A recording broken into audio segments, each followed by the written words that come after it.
எங்கே வீட்டுக்கு போயிட்டியா? அங்கேயே இரு, அங்கேயே இருந்துரு, இந்த பக்கம் வந்துடாத நீ அப்படின்னு சுரேஷ் சொல்ல, இந்த பொண்ணு வந்துட்டா நான் சும்மா இருந்துருவேனா? ஆ எங்கள் அப்பா அம்மாவை நீங்கள் கேவலப்படுத்துவீங்க, நான் பார்த்துட்ருப்பேனா நான்? உங்கள் அப்பா அம்மா வந்துக்கிட்டு செஞ்ச தப்புக்கு சொன்னவே உங்களுக்கு வருத்தமாக இருக்குது. எங்கள் அப்பா அம்மா செய்யாத தப்புக்கு நீங்களாம் பேசுவீங்களா நீங்கள்? சும்மா நிம்மதியாக இருக்க மாட்டேன் மிஸ்டர் சுரேஷ் அப்படின்னு இந்த பொண்ணு சொல்ல, அந்த ஆள் நொந்து நூலாக போகிறான் அப்படிங்கிறது தான் பெரிய விஷயம். ஸோ என்ன நடந்தது இன்றைக்கி அப்படின்னு பார்த்தாக்கா, திடீர்னு மாமனார் ஃபோன் பண்ணுறாரு. ஃபோன் பண்ணால் தங்கராஜ் ஃபோன் எடுக்கிறாரு. ஃபோன் எடுத்து என்ன விஷயம் அப்படின்னா, அவர் ஏற்கனவே வந்துட்டு பார்த்தீங்கன்னா தங்கராஜ் வந்து யாருங்கிறத அப்போக்கப்போ ப்ரூவ் பண்ணிட்டே இருப்பாங்க. மா ரேவதி, இந்த கல்யாணத்துக்கு நீ போய்ட்டு வந்துரு அப்படின்னாக்கா, ஏங்க நான் மட்டும் வாங்க? ஆமாம், நீ தான் போய்ட்டு வந்துரு, நிறைய ஃபங்க்ஷன் இருக்குது, அதில் இந்த ஃபங்க்ஷன் நீ போய்ட்டு வந்துருனா. ஏங்க அவனை யாருமே எனக்கு தெரியாதுங்கண்ணா, வீடு திரி வச்சுருக்கேன், பத்திரிக்கை வச்சுருக்காங்க, போகணாமா, போய்ட்டு வந்துரு நீங்கள் அப்படின்னா. இல்லைங்க நீங்கள் போகணும். ஏய் போக மாட்டியா, நான் சொன்னதை கேட்க மாட்டியா அப்படின்னு எல்லாமே ப்ரெஷர் திரிக்கிறது தான். ஆனால் இந்த வாழ்க்கையை தான் அந்த குடும்பம் நினச்சிக்கிட்டு இருக்குது. மருமையை வந்துட்டு அப்படியே பொண்ணை வந்து தாங்குறாரு நினச்சிக்கிட்டு இருக்குது. அந்த பொண்ணோட வேதனை என்ன அப்படிங்கிறதெல்லாம் வந்து அந்த பொண்ணு சொல்லலை அப்படிங்கிற ஒரே காரணத்தினால இவங்க எல்லாம் வந்துட்டு அந்த பொண்ணு சந்தோஷமாக வாழ்கிற மாதிரியும் இந்த மாதிரி தான் வாழ்க்கை வாழணும் அப்படிங்கிற மாதிரி நினச்சிக்கிட்டு இருக்க பக்கி அது சின்ன இது அப்படின்னு பார்க்கலாம். உடனே அந்த ஃபோன் வருது. ஃபோன் வந்துட்டு மாப்பிள்ளை என்ன மாமா சொல்லுங்கள் மாமா அப்படின்னா. இல்லை இந்த இப்போ தான் கட்டிட்டு வந்தாலே அவள் பண்ணுற போட்டு தாங்க முடியலன்னு அதான் மன்னிப்பு கேட்க சொன்னேன். மன்னிப்பு கேட்டுருப்பாளேன்னு. அதெல்லாம் மன்னிப்புலாம் கேட்கல மாப்பிள்ளை, மன்னிப்புலாம் கேட்க மாட்டேன்ட்டு போய் வெளியே உட்காந்துட்டான் மாப்பிள்ளை. சுரேஷ் கடுப்பாகி வெளியே தள்ளிவிட்டான். போய் உட்காந்துருக்கா வெளியே, வீட்டுக்கு விட்டு போக மாட்டேங்கிறான். அங்கேயே உட்காந்துருக்காளா? ஆமாப்பிள்ளை, நீங்கள் தான் மாப்பிள்ளை என்னமா முடிவு பண்ணணும் அப்படின்னு. சரிம்மாவா நான் பார்த்துக்கிறேன்ட்டு. ஏய் ரேவதி, உன் தம்பிக்கு ஒரு கல்யாணத்தை முடிச்சு வச்சாக்க உங்கள் வீட்டில் வந்து பார்த்துக்க மாட்டாங்களா? ஒவ்வொரு நாளும் 10 நாள் தடவை பஞ்சாயத்து வைக்கணுமா? நான் வேணால் போயிட்டு பேசாமல் உங்கள் வீட்டு முன்னாடியே ஒரு வீட்டை படுத்து தங்கிட்டுமா அந்த பஞ்சாயத்து பண்ணுறதுக்கு அப்படின்னு கேட்குறாரு. இந்த தப்பு ஒட்டுமொத்தமான தப்பும் தங்கராசு மேலே தான் அப்படிங்கிறது வந்து தங்கராசுக்கும் தெரியல, தங்கராசோட மாமனார் மாமியாருக்கும் தெரியல. இந்த பிரச்சனையே தான் காரணமுங்க. ஏதோ தேவை அவசரத்துக்காக இந்த பிள்ளையை கொண்டாந்து கல்யாணம் முடிச்சு வச்சானே இவன், அவனால தான் பிரச்சனை அப்படின்னு இப்போ என்னமோ வந்துட்டு பெரிய வேதனைப்படுற மாதிரி காமிச்சிக்கிறதும், இந்த ஆள் வந்துட்டு நான் அந்த பிரச்சனைலேருந்தே விலகிக்கிறதும் கையை கழுவிக்கிறதும் எவ்வளோ பெரிய கொடுமை பாருங்கள். அவங்களும் சொல்ல மாட்டேங்கிறாங்க, நீங்கள் தான் கல்யாணம் முடிச்சு வச்சிங்க அப்படின்னு சொல்லவும் மாட்டேங்கிறாங்க. இப்போ நான் முடிவு பண்ணணும் அப்படின்னு சொல்லிட்டு ஃபோன் பண்ணுறாரு. ஃபோன் பண்ணி மூர்த்திக்கு ஃபோன் பண்ணி பிறகு நம்ம மதியோட அப்பாவுக்கு ஃபோன் பண்ணி, ஏங்க என்ன பண்ணிகிட்ருங்க நீங்கள்?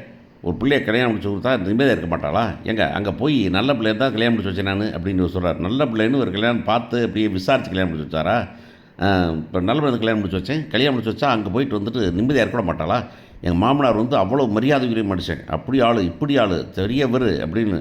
ஆமாம், அவரும் அப்படி தான் சொல்லுவார். வாக்கிங் போனால் நான் கேட்பாங்க, அவ்வளோ கேவலமாக போயிடும் அப்படிங்கிற மாதிரி தான் பேசுகிறார் அவர்.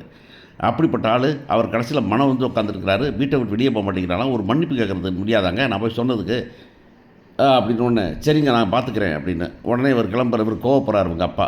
இந்த வழக்கமாக அப்பாக்கள் அம்மா பிள்ளைகள் மேலே வச்சுருக்கிற பாசம் நமக்கு தெரியும். அப்பாக்கள் வழக்கமாக வந்துக்கிட்டு அம்மாக்கள் தான் வழக்கமாக வந்து என்ன பண்ணுவாங்கன்னா வந்துட்டு அவங்க சொல்கிறத கேட்டுக்க, ஆம்பளைனா இப்படி தான் இருப்பாங்க, மாமனார் மாமியானா இப்படி தான் இருப்பாங்க அப்படின்னு சொல்லுவாங்க. ஆனால் அப்பாக்கள் எப்போவுமே வந்துக்கிட்டு என் மகன் நல்லவ அப்படின்னு தெரியும். இவருக்கே தெரியும் அந்த மகன் நல்லவன்னு. அந்த மகன் ஏன் கல்யாணம் முடிச்சுக்கிட்டா, அந்த கல்யாணத்தை அந்த வீட்டுக்கு கல்யாணம் முடிச்சு போனான், இவர் உசுறு போகக்கூடாதுங்கிறதுக்காக தான் கல்யாணம் முடிச்சுட்டு போனான் அப்படிங்கிறது இவருக்கே தெரியும். அப்படிங்கிறப்ப அந்த பிள்ளை மேலே ஒரு வாஞ்சை இருக்கும். ஆனால் இவர் என்னமோ லூஸ் மாதிரி வந்துக்கிட்டு என்னமோ இது மாதிரி ரவுடியை பித்த மாதிரியும் ரவுடி மாதிரியும் அந்த பிள்ளை மாதிரி இந்த ஆள் ட்ரீட் பண்ணுறது, இது கேவலமான அப்பாவாக இருக்கும். அந்த ஆள் ஒருத்தன் ரொம்ப டீசெண்டான மனுஷன் நான் பார்த்துக்கிட்டு தெரிஞ்சான். ஆனால் கடைசியில் ரொம்ப கேவலமாக வந்துட்டு அந்த பிள்ளை தான் தப்பு, ஒரு மன்னிப்பு கேட்கக்கூடாதா அப்படிங்கிற மாதிரி பேசினான். ஆனால் அந்த அம்மா நல்ல வேலை, போய் பாருங்கங்க என்னான்னு பாருங்கள், போய் கூப்பிட்டு வாங்க, நீங்கள் என்னன்னு பார்த்து சொல்லுங்கள் அப்படின்னு உடனே அவரே போகிறாரு. ஆனால் வழக்கமாக அந்த மாதிரி இடத்துல அம்மாக்கள் தனியாக விட மாட்டாங்க. அது என்னமோ இந்த கேனத்தனமாக அந்த கதையில் தான் அப்படி இருக்கும். எப்படி யோசிப்பாங்கன்னே தெரியாது.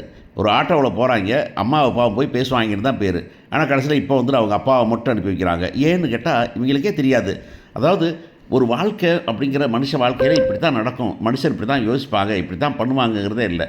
இந்த மாதிரி ஒரு பிரச்சனை ராத்திரியில் வரும்போது அம்மா கூட போகிறது தான் முக்கியமாக இருக்கும். ஆனால் அவர் மட்டும் போகிறாரு, போய் வெளியே பார்க்குறாரு. பிள்ளையை பார்த்து பேசாமல் உள்ளார போகிறார். உள்ளார போனோம். அவங்க அதுக்கு இந்த கடையில் சுரேஷ் வரான். வந்து இந்த என்ன போகலையா நீ அப்படிங்கிறான். இன்னும் போகலையா, இங்கேயே உட்காந்துருக்கியா, எங்கேயாவது போக வேண்டாம், நீ எங்கேயாவது போக வேண்டியதானே, ரொம்ப பெருசாக பேசுகிற நீ அப்படின்னு பேசும்போது இவனோட இந்த பிள்ளை வாழ்க்கையை நடத்தணுமா அப்படிங்கிற கேள்வி. இவ்வளவு இன்டீசென்ட்டான ஒரு கேவலமான ஒரு ஈன ஜென்மத்தை அது வெளியே ஆட்கள் வேடிக்கை பார்த்துட்டு இருக்காங்க. இவன் ஒரு போலீஸ் இன்ஸ்பெக்டர் வேறு. இவனுக்கு வந்துக்கிட்டு ஒரு ஒரு அதான் இந்த மாதிரி ஒரு ஆளோட எதுக்கு இந்த பிள்ளை கல்யாணம் முடிக்கணும் வாழணும்? இந்த பிள்ளை வந்துட்டு 20,000 சம்பளம் போதும் அந்த பிள்ளைக்கு. பேசாமல் வந்து ஒரு 4,000 வாடகை கொடுத்துட்டு பேசாமல் போய் எடுத்துக்கலாம். இவனோட வந்து வளர்ந்த அப்பா அம்மாவோட இருக்க வேண்டியதில்லை. போடாமா உடனே தூக்கி போட்டு போயிடலாம். அது ஏன் அந்த பிள்ளை அங்கேயே இருக்கணும்னு எனக்கு தெரியல. எனக்கு அதெல்லாம் கதை ஓட்டணுங்கிறதுக்காக வைக்கிறாங்கன்னு வைங்களேன். இருந்தாலும் நமக்கு நம்ம இன்றைக்கி நிலைமையில் வச்சு பார்க்கலாம் அப்படிங்கிறது தான். கடைசியில் அவர் வாராரு, உள்ளார போய் பார்க்குறாரு. பார்த்தாக்க வந்து உங்கள் பிள்ளை என்ன வளர்த்துருக்கீங்க நீங்கள்? ஒரு மன்னிப்பு கேட்க மாட்டாளா? அதை விட கொடுமை என்னன்னாக்கா அவளாக போய் உட்காந்துக்கிட்டா அந்த அம்மா சொல்லுது. அப்போ இந்த பாக்கியராஜும் அந்த அந்த அந்த மலரும் வாயில் வாழைப்பழத்தை வச்சுட்டு மாதிரி அப்படியே கமுக்கமாக வாயை மூடிட்டு நிற்கிறத பார்த்தாக்க அசிங்கமாக இருக்குது. அசிங்கமான கேவலமாக இருக்குது எனக்கு தான். அதான் நம்ம இந்த யாரோ ஒருத்தர் சொன்ன மாதிரி இந்த பொண்ணு வந்துக்கிட்டு பண்ண மதியோட தப்பு. மதி வந்துட்டு அன்றைக்கே வந்து நான் கல்யாணம் முடிக்க மாட்டேன்னு நின்றுக்கணும். ஆனால் என்ன பண்ணுறது, பொம்பளை மனசு அவங்க அப்பாவோட உசுறு போயிடும் அப்படிங்கிறதுக்காக, அப்பாவுக்காக நெஞ்சு வலி வந்துருச்சேங்கிறதுக்காக போயிருக்கிறாங்க. இல்லைனாக்கும் கல்யாணம் முடிக்கலன்னா வீட்டை விட்டு வெளியே வெட்டி விட்டுருவாங்களே அப்படிங்கிறதுக்காக போயிருக்கிறாங்க. குடும்பத்துக்காக போயிருக்கிறாங்க அப்படிங்கிறது தான். கடைசியில் என்ன ரொம்ப அவமானப்படுத்துகிறாங்க. உடனே அவர் என்ன பண்ணுறாருன்னா வெளியே வந்து சரிங்க நான் கூட்டி போயிடுறேன் அப்படின்னு வந்து மதி வாமா அப்படின்னு கூப்பிட்றாரு. அந்த பொண்ணு அப்போ தான் மனசு உடஞ்சி அழுவுது. நான் அப்படி ஒரு வருத்தத்தை கொடுக்க நினைக்கலன்னு. என்ன நடக்க போகுது பார்ப்போம்.